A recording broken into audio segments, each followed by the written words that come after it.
This is going to be the last in 3 videos, hopefully only 3, on definitions and misuses of them and why you don't get lawyers involved in technical subjects at all.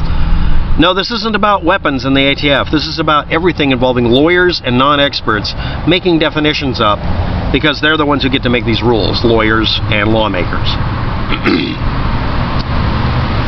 Larger braced pistols are not considered to have a buttstock, so they can also have a vertical foregrip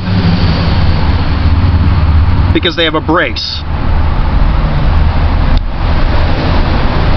It is illegal to place an aftermarket vertical foregrip on any pistol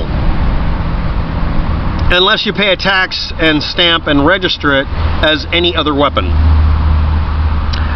Or the receiver was originally manufactured, and this was a hack somebody did, to accept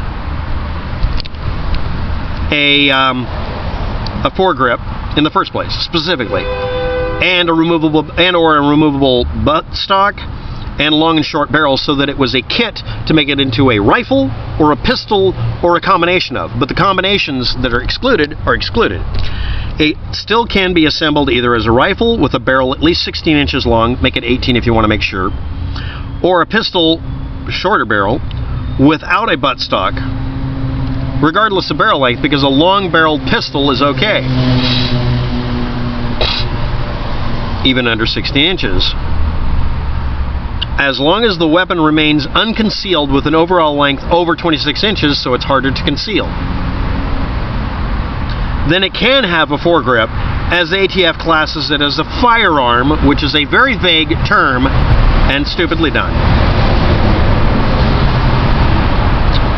But it can't weigh more than a certain amount, because that implies that it was a larger gun you chopped, or you just want to beat someone over the head with it. Any other weapon, AOW.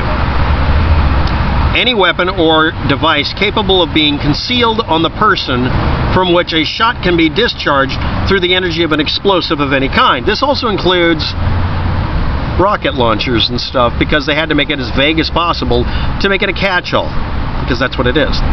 A combination, this also includes any combination of a shotgun and rifle barrel combo, which is extremely useful, and it occurs in pistols, rifles, and other.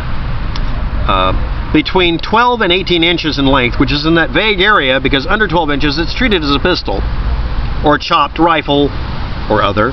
And 18 inches or longer, it's definitely considered a rifle, but between there, it's kind of a vague area, from which only any single discharge can be made from either barrel, not both, without manual reloading. But does that include magazine-fed, little dinky shotgun shells, and magazine-fed, armor-piercing, anti-airplane bullets? They didn't specify the diameter if you keep it under half an inch. What if the barrel's 8 feet long and is a progressive EMP generating thing that throws a projectile at Mach 10 from orbit? Because I'm Elon Musk. Destructive device. Let's see if they screw this up. Designed or redesigned, made or remade object that uses the energy or action of explosive or other propellant for any freaking purpose. If it can destroy things. The definitions. A firearm, a weapon that will yada yada yada yakety schmackety. I've done all these definitions in other videos. Okay, I'm going to give you my opinion on this. Now, if anybody's curious after watching all this at the 420 mark, I am in favor of gun control 2 ways. One, a joke. Don't drop it and don't shoot yourself in the foot, and don't shoot what you're not aiming at. And make sure that if a gun is fired at a target at 100 feet that's human-sized, it only hits a human instead of mass killing.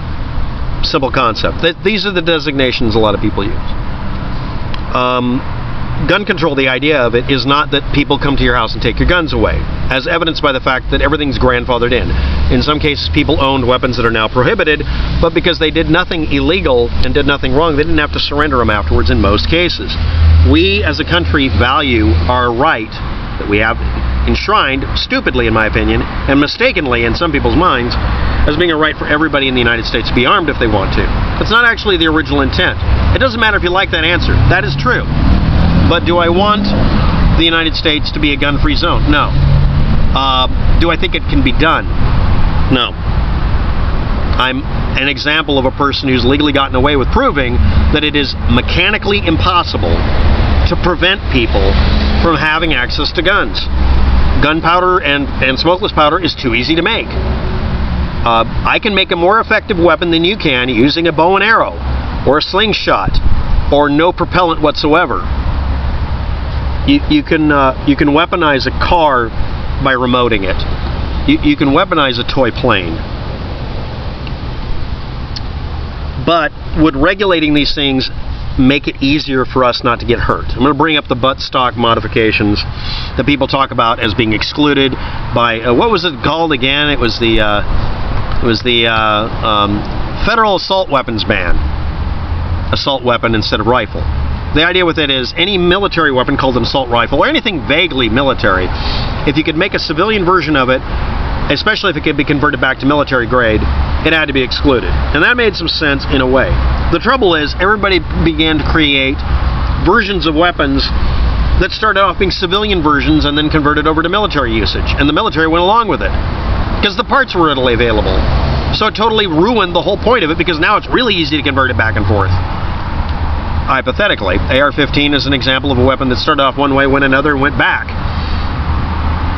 But let's just do the bump stock, slide stock, wood stock. Okay, here we go.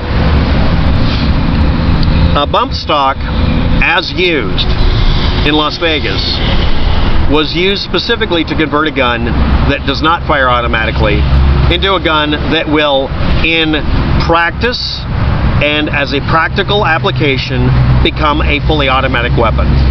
Because that is what happened. It doesn't matter if you like the definition. It doesn't matter if you say, well, it was a one trigger pull. Shut the hell up. That's what its purpose was. Its explicit reasoning for it in that incident.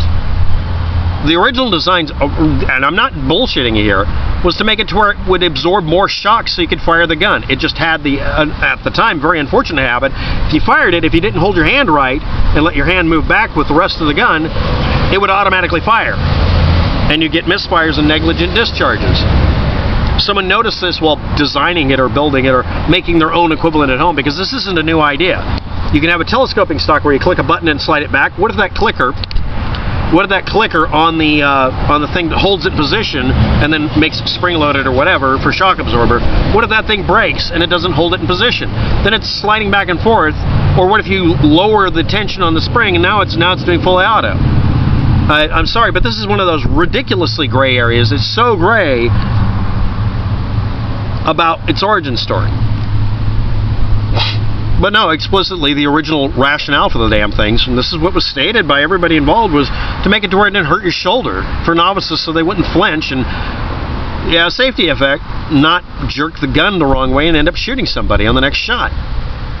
It was I would consider it a training device.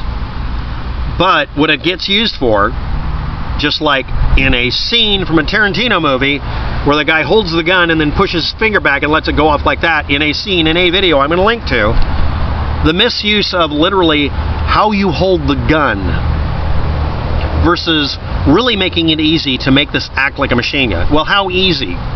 That's kind of subjective. It isn't really subjective. It really is. That's why it was sold. Everybody bought slide stock / bump stock / whatever the hell brand name it was, and the companies were suing each other over it, talking about how it's a freedom lover's gadget.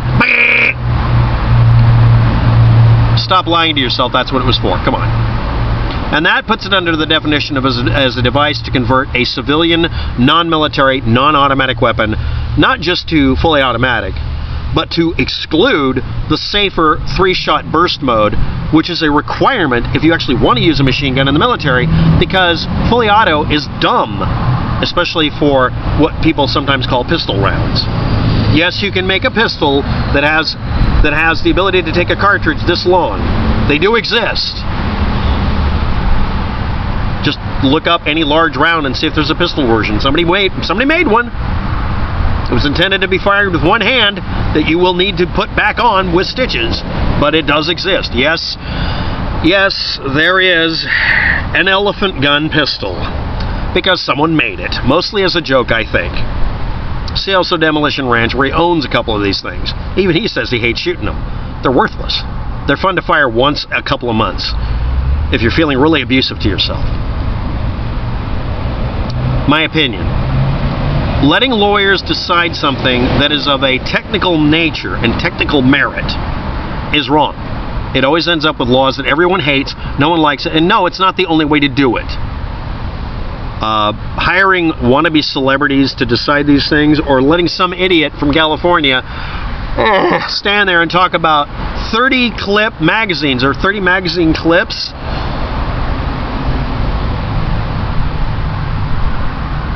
I'll link to that video if I can find a copy that doesn't have a laugh track put over the top of it.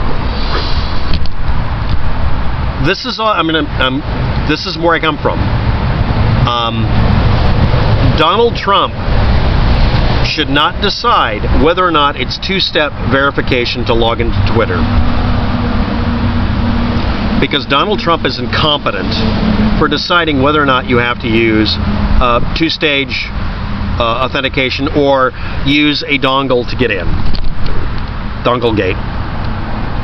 None of your emotions and feelings, none of mine are involved. I hate two-step verification, but it is a good idea for many things. For a bank. It also shouldn't be up to the bank to decide that I have to use a lower grade password at Eubank's website, literally excluding a high quality password for some unknown reason. No, that's a Trump type decision. Executives and salespeople shouldn't decide what features get added in or taken away from a YouTube site. If it makes it harder to use the website and has no benefit to anybody, it shouldn't be done. That's really logical. Every one of you has dealt with that. If you haven't, you haven't been on YouTube long enough. Watching eBay turn into a force-fed PayPal system and making it really difficult for us to be really sure we're going to get what we're paying for or get paid for what we're selling versus Amazon that actually works most of the time. Watching them get petty about specific users and screw with them because I reviewed eBay badly. Decisions that affect people in a way that crosses that line into where it affects our lives forever or affects whether we live as long as we can should not be handed over to people who are interested in popularity contests and who override definitions for words. A long gun can be defined as a gun that is long.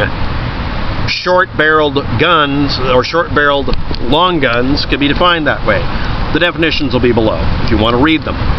Some of them make beautiful sense. My favorite one is the actual original reasoning for an assault weapons ban. If it takes assault rifle bullets that are only used by the military and makes it a civilian version of an assault rifle, maybe it shouldn't be allowed because that's a special purpose round, a special purpose gun maybe, versus a .30-06, which can be used under all sorts of conditions, shouldn't be restricted. What if it's a semi-automatic, a machine gun version or semi-automatic version of a shotgun? Those exist. Should that be excluded? Is it indiscriminate killing? Is it easily concealed? Has it been found to be used a lot by murderers? Tommy guns. The reasoning behind these rules is much more important than the stupid definitions and the twisting up they do afterwards for political gain and power. Our system is broken as far as this goes. I'm not in favor of gun control right now because it will be redefined into some twisted, perverted thing by whoever's got the money or whoever's manipulating things. Do you agree or disagree? Comment below. There's 3 videos. Thanks for watching. Have a good day. Good luck.